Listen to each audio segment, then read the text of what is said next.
तर इथे आपण भाजणीच्या पिठापासून बनवली जाणारी चकली पाहत आहोत. तर इथे 2 मोठे चमच मी पांढरे तीळ घेतले. तीळ आणि ओवा टाकून घ्यायचा आहे आपल्याला भाजणीच्या याच्यामध्ये. आणि भाजणीचं पीठ करून आणतानाच आपण त्याच्यामध्ये जिरं आणि धणे दळत असतो. त्यामुळे इथे हळद आणि चटणी आणि मीठ हे चवीनुसार टाकून घ्यायचे. आणि ह्या पिठामध्ये गरम तेलाचं मोहन टाकून घ्यायचं. मग कडकडीत असं मोहन टाकल्यानंतर हे पीठ असं चमच्याने एकजीव करायचं. मी इथे चमच्याचा वापर केला आहे, तुम्ही काही वापरू शकता. व थोडंसं कोमट असं पाण्याने हे एकजीव करायचं. ही टीप नंबर 5 आहे.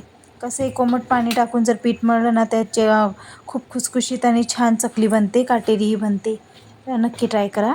आणि इथे असं छान पीठ मळून एकजीव करून घेत आहे मी. छान पीठ मळल्यानंतर याचा एका सोऱ्याला तेल लावून घ्यायचं. आणि तेल लावल्यानंतर याच्यामध्ये हे कणिक भरायचं, चकलीचं पीठ. आणि छान अशा इथे चकल्या पाडून घ्यायच्या.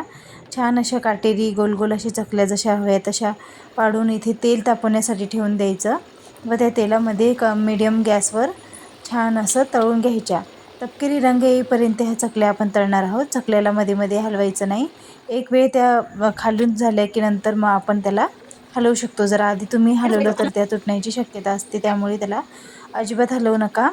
जशा त्या तळून वरती आल्या तर त्याला झाऱ्याच्या मदतीने छान अशा आल्लादी काढून घ्या. छान अशा चकल्या तयार.